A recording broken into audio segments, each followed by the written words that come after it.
Peters and I co-crafted together, which I can tell you was 10,000 times better than communicating with ChatGPT.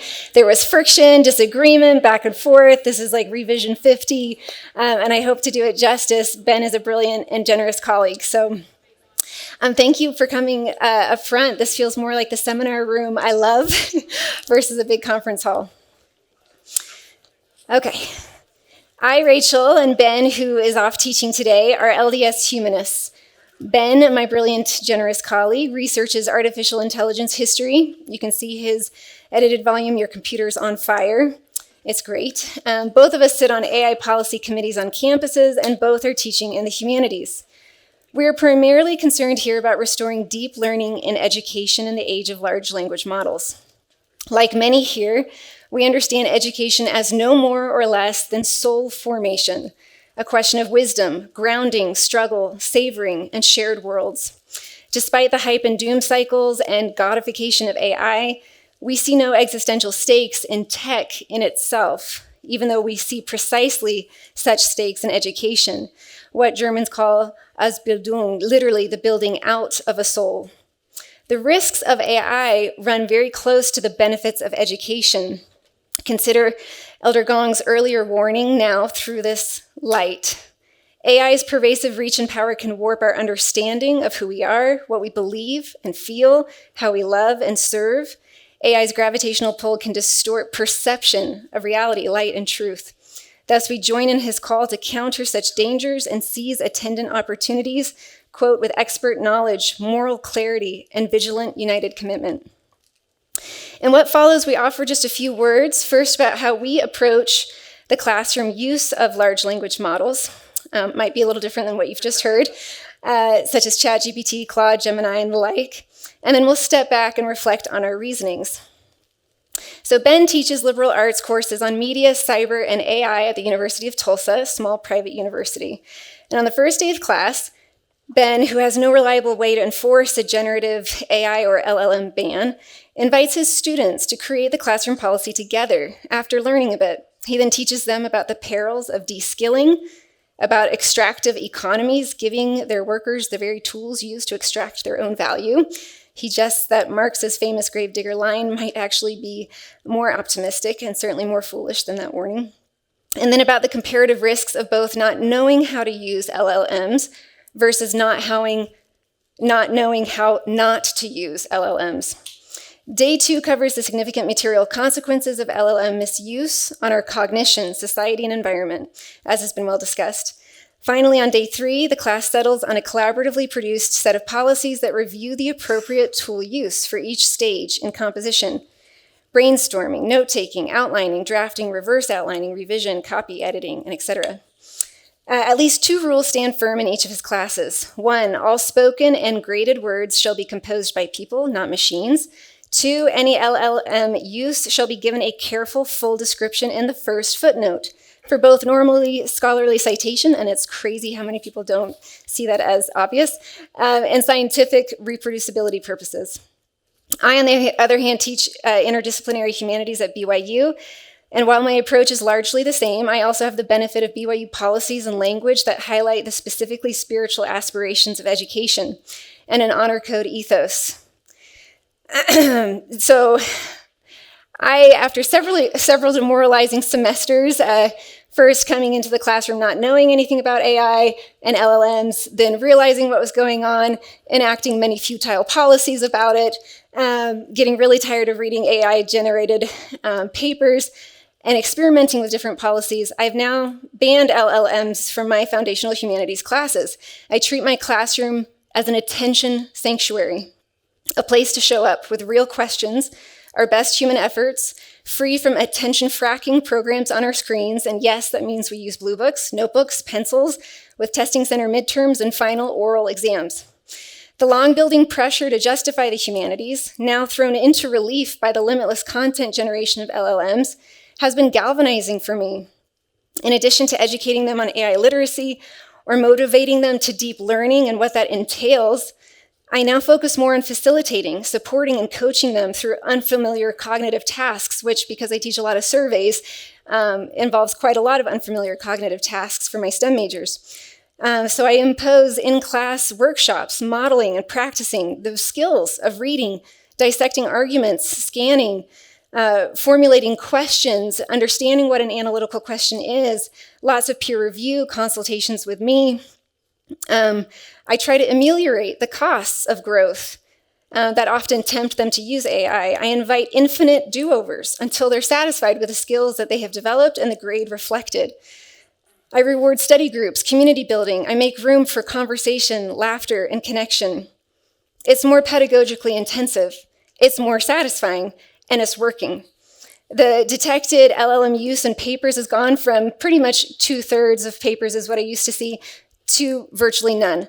I've seen stronger than ever participation, rapport, community, cognitive maturation.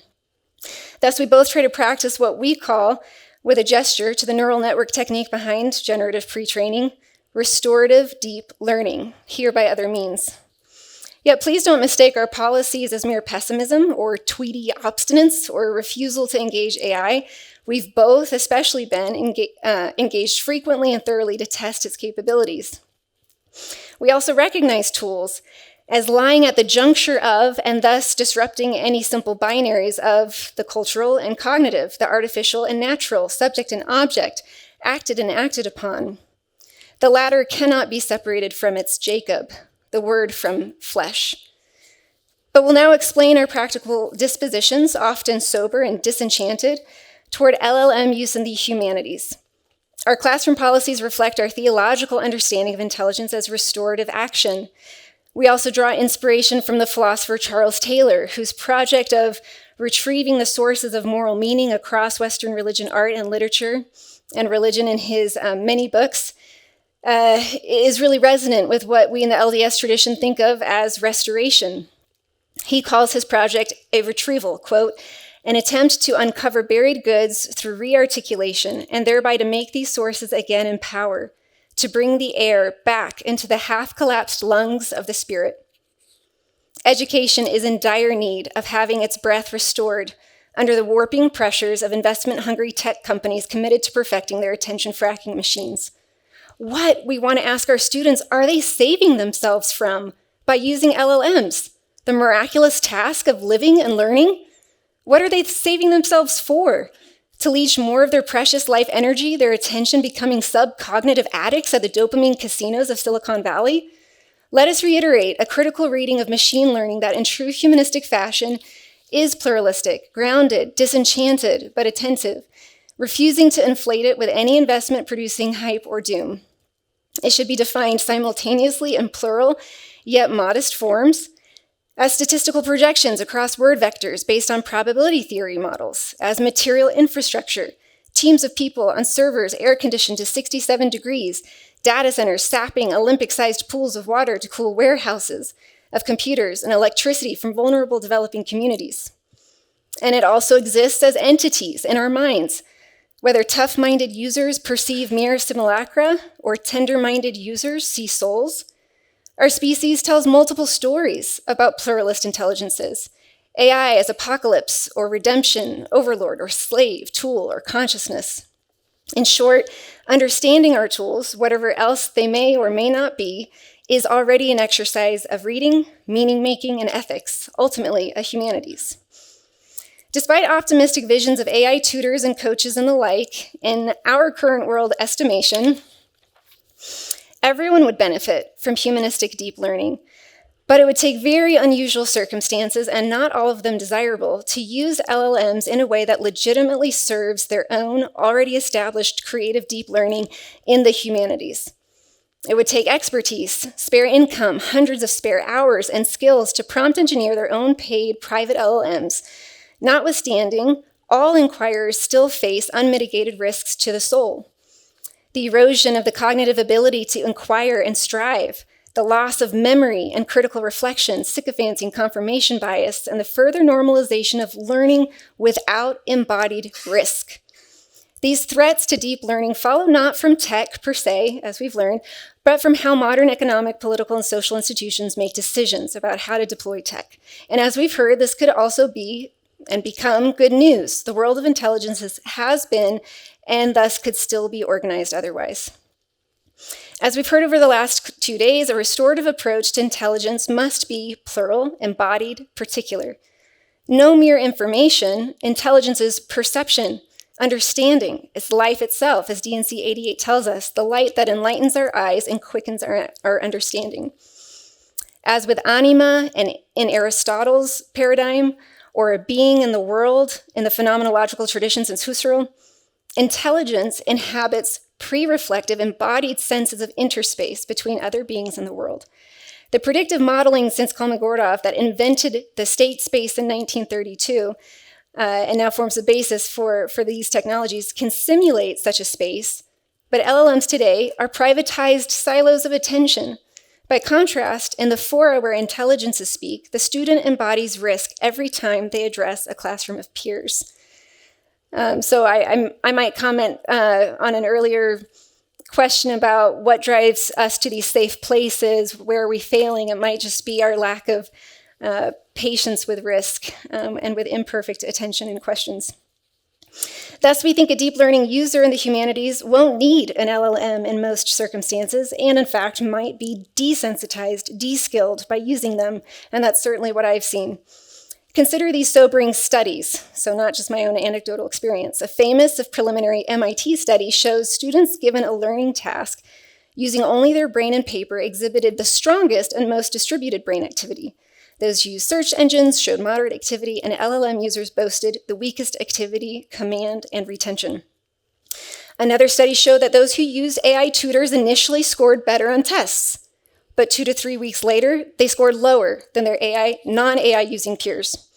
Another study showed that higher confidence in generative AI correlated with less critical thinking and directed their cognitive activity towards information verification, response integration, task stewardship. Is that what we're paying our college tuition for? Still, another study showed that average LLM users relying on ChatGPT for feedback engage in fewer metacognitive reflections. They revise more poorly. The effects of this cognitive offloading has been shown to disproportionately affect the young. A recent open letter from faculty in the Netherlands worries that the uncritical introduction of LLMs into the university is actively de-skilling students and colonizing the environments of learning, not to mention colonizing the actual environments of communities now housing data centers. This isn't new. That university learning has become academically adrift over the last 5 decades arguably follows a much longer, uncritical rush to computerized learning environments. Young people, our future, grok, as it were, these icky vibes already. Over half of those just recently surveyed in Britain, aged 15 to 21, wish they lived in a world without any internet at all.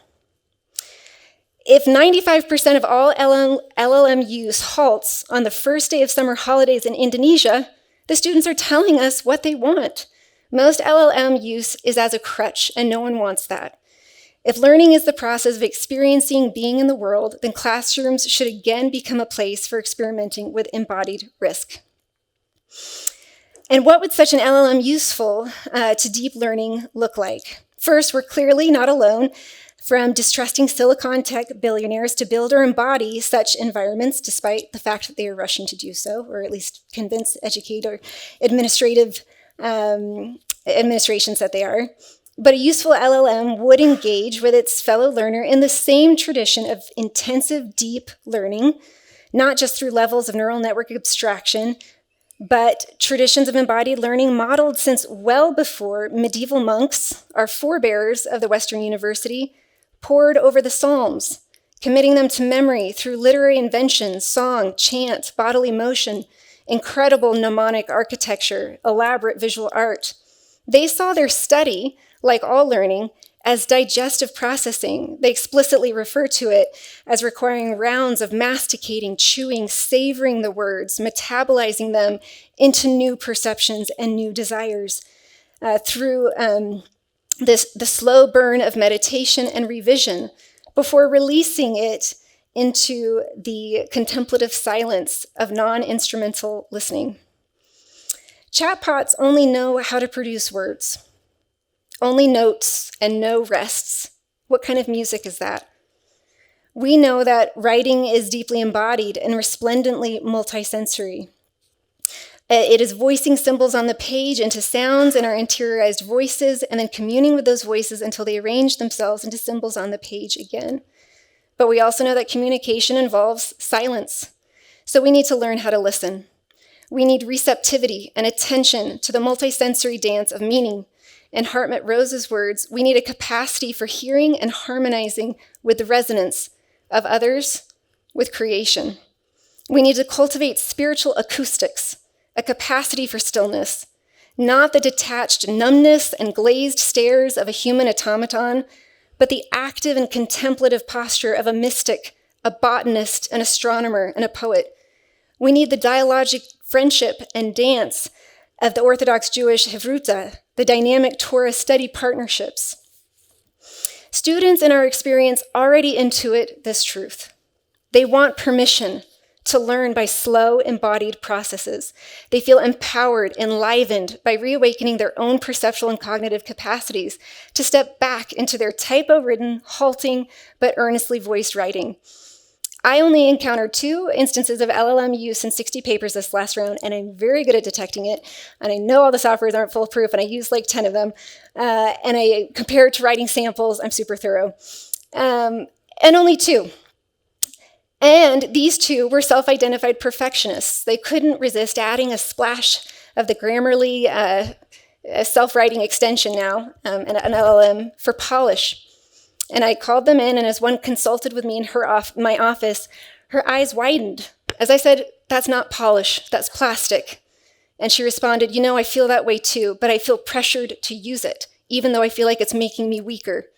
Another student recently told me, unsolicited, emailed this to me, "This is so silly, but I really have become a little dependent on AI. It's convenient, quick, and absolutely smarter than me. But doing this assignment without AI restored my confidence and my own ability to analyze and develop arguments without relying on something else to make the connections for me." This student, of course, is partly wrong. The LLM is not smarter than they are, and their realization is not silly. Learning is not the pouring of content into the bucket of memory. Learning and memory are proverbial muscles, bowel-deep digestion and groanings exercised in reading, recall, reflection, difference, revision, and restatement, at peace with the imperfect words laddering us to divinity. Surely Jesus in John 4 took some comfort when the woman at the well misinterpreted his words about water welling up to eternal life. So too do we honor the errors on the student's page, signatures of our humanity. If nothing else, the LLM has taught professors to love typos again. Our concluding vision of restorative soul formation veers toward organizing any intelligence, and all intelligence is artificial. Indeed, little about most modern university life, BYU exempt-ish, lives up to the high standard we hope to restore. Cut that part.